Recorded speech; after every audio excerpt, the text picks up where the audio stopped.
بسم اللہ الرحمن الرحیم نحمده ونصلی علی رسولہ الکریم۔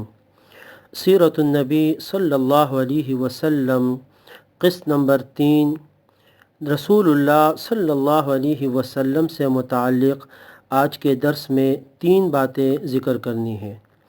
نمبر 1، شام کا دوسرا سفر۔ نمبر 2، حضرت خدیجۃ الکبریٰ سے نکاح۔ اور نمبر 3، رسول اللہ صلی اللہ علیہ وسلم کی اولاد۔ کل کے درس میں ذکر ہوا تھا کہ نبی اکرم صلی اللہ علیہ وسلم جب اپنے چچا ابو طالب کی کفالت میں آئے تو ابو طالب مالی طور پر ذرا کمزور تھے۔ نبی اکرم صلی اللہ علیہ وسلم نے ان کا ہاتھ بٹانا چاہا تو آپ نے ابتدا میں مکے والوں کی کچھ بکریاں چرائی اور جس پر کچھ قیرات وغیرہ بھی آپ کو ملے۔ صحیح بخاری شریف کی اس حدیث کا حوالہ بھی ذکر ہوا تھا۔ نبی اکرم صلی اللہ علیہ وسلم کی عمر مبارک جب کچھ زیادہ ہوئی اور آپ جوان ہوئے تو آپ نے مزید ذریعہ معاش کی طرف توجہ کو ضروری سمجھا اور آپ صلی اللہ علیہ وسلم نے تجارت کا ارادہ فرمایا۔ مکہ مکرمہ میں قریش کی ایک بہت ہی عزت دار خاتون رہتی تھی، حضرت خدیجۃ الکبریٰ۔ چونکہ یہ خاتون بیوہ تھی اور یہ ہر سال مزاربت پر اپنا مال دے کر دوسروں سے تجارت کرایا کرتی تھی۔ مزاربت کا مطلب یہ ہے کہ مال ان کا ہوتا تھا پیسہ اور محنت دوسرے کی ہوتی تھی، اور وہ شخص اپنی محنت کا معاوضہ پا لیتے تھے اور باقی نفع ان کو مل جایا کرتا تھا۔ حضرت خدیجہ الکبریٰ رضی اللہ تعالی عنہا نبی اکرم صلی اللہ علیہ وسلم کی سچائی، امانت داری اور بلند اخلاق کی باتیں سن چکی تھی۔ چنانچہ آپ نے نبی اکرم صلی اللہ علیہ وسلم کو پیشکش کی کہ ان کا مال لے کر وہ شام تجارت کے لیے جائے۔ آپ صلی اللہ علیہ وسلم نے اس کو قبول کیا اور شام کا یہ دوسرا سفر، پہلا تو بچپن میں آپ نے اپنے چچا ابو طالب کے ساتھ کیا تھا جو درمیان سے واپس آ گئے تھے، یہ دوسرا سفر تھا جو تجارت کا تھا، اور آپ حضرت خدیجۃ الکبریٰ رضی اللہ تعالی عنہا کا مال لے کر شام کی طرف روانہ ہوئے تجارت کی غرض سے۔ حضرت خدیجۃ الکبریٰ نے اپنا سرمایہ بھی دیا اور ان کا ایک غلام تھا جس کا نام میسرہ تھا، اس کو بھی ساتھ کر دیا، وہ بھی آپ صلی اللہ علیہ وسلم کے ساتھ مال لے کر شام کی طرف روانہ ہوئے۔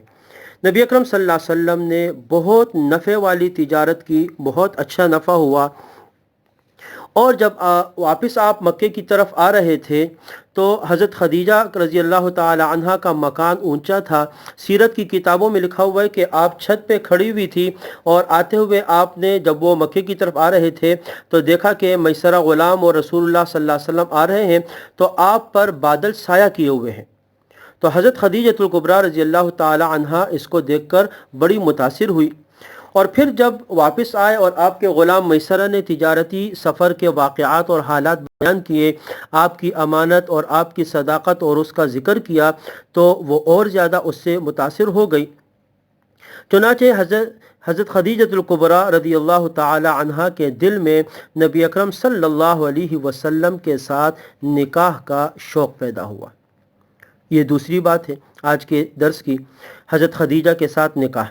چنانچہ حضرت خدیجۃ الکبریٰ رضی اللہ تعالی عنہا نے نبی اکرم صلی اللہ علیہ وسلم کو نکاح کا پیغام بھیجا۔ سرکار دو عالم صلی اللہ علیہ وسلم نے اپنے چچا ابو طالب سے مشورہ کیا اور وہ بھی اس پہ راضی ہو گئے، تو آپ صلی اللہ علیہ وسلم کا حضرت خدیجۃ الکبریٰ رضی اللہ تعالی عنہا سے نکاح ہوا اور آپ کے چچا ابو طالب نے نکاح کا خطبہ پڑھا۔ جس وقت نبی اکرم صلی اللہ علیہ وسلم کا نکاح حضرت خدیجۃ الکبریٰ سے ہوا، آپ صلی اللہ علیہ وسلم کی عمر 25 سال تھی اور حضرت خدیجہ رضی اللہ تعالی عنہا کی عمر 40 سال تھی۔ نبی اکرم صلی اللہ علیہ وسلم کا یہ پہلا نکاح تھا اور حضرت خدیجۃ الکبریٰ رضی اللہ تعالی عنہا کا یہ تیسرا نکاح تھا۔ وہ بیوہ تھی، اس سے پہلے 2 نکاح وہ کر چکی تھی۔ یہ جو نکاح آپ صلی اللہ علیہ وسلم نے کیا تو جوانی کی عمر میں تھے، 25 سال تھے، اور 25 سال ہی یہ نکاح رہا۔ حضرت خدیجہ الکبریٰ رضی اللہ تعالی عنہ آپ کے نکاح میں رہی۔ جب سرکار دو عالم صلی اللہ علیہ وسلم کی عمر مبارک 50 سال ہوئی تو حضرت خدیجہ الکبریٰ ان کا انتقال ہوا مکہ مکرمہ میں، اور مکے میں ہی قبرستان ہے جنت المعلا، اس میں وہ مدفون ہے۔ تو یہ نکاح 25 سال تک برقرار رہا، اس کے بعد حضرت خدیجہ کا انتقال ہو گیا۔ آج کے درس کی تیسری بات، نبی اکرم صلی اللہ علیہ وسلم کی اولاد۔ نبی اکرم صلی اللہ علیہ وسلم کی تمام اولاد حضرت خدیجہ الکبریٰ رضی اللہ تعالی عنہ سے ہی ہے، سوائے ایک بیٹے حضرت ابراہیم کے جو حضرت ماریہ قبطیہ سے پیدا ہوئے تھے، اور باقی آپ کی 4 بیٹیاں اور جو 2 دیگر بیٹے ہیں وہ سب کے سب حضرت خدیجہ الکبریٰ رضی اللہ تعالی عنہ ہی سے پیدا ہوئے۔ نبی اکرم صلی اللہ علیہ وسلم کے حضرت خدیجہ الکبریٰ سے جو اولاد ہے، پہلا بیٹا اس کا نام قاسم رکھا گیا، اور انہی کے نام پہ آپ کی کنیت بھی ہے، آپ صلی اللہ علیہ وسلم کو ابو القاسم کہا جاتا ہے۔ دوسرا بیٹا جب پیدا ہوا تو اس کا نام عبداللہ رکھا گیا، اور عبداللہ کے سیرت کی کتابوں میں لقب بھی 2 مشہور ہے، ایک ان کو طیب بھی کہا جاتا ہے اور دوسرا طاہر بھی، یہ دونوں ان کے لقب ہیں، نام ان کا عبداللہ تھا۔ تو 2 بیٹے تھے، قاسم اور عبداللہ، اور نبی اکرم صلی اللہ علیہ وسلم کی 4 بیٹیاں جو حضرت خدیجہ الکبریٰ رضی اللہ تعالی عنہ کے بطن سے پیدا ہوئی، سیدہ زینب رضی اللہ تعالی عنہ، اور سیدہ رقیہ رضی اللہ تعالی عنہ، سیدہ ام کلثوم رضی اللہ تعالی عنہ، اور سیدہ فاطمہ الزہرا رضی اللہ تعالی عنہ، یہ 4 آپ کی بیٹیاں ہیں، اور 2 آپ کے بیٹے قاسم اور عبداللہ حضرت خدیجہ الکبریٰ سے، اور ایک بیٹا جو ابراہیم جن کا نام تھا وہ حضرت ماریہ قبطیہ رضی اللہ تعالی عنہ کے بطن سے پیدا ہوا۔ تو یہ 3 باتیں آج کے درس میں تھی۔ نبی اکرم صلی اللہ علیہ وسلم کے شام کا دوسرا سفر، حضرت خدیجہ الکبریٰ رضی اللہ تعالی عنہ سے نکاح، اور نبی اکرم صلی اللہ علیہ وسلم کی اولاد۔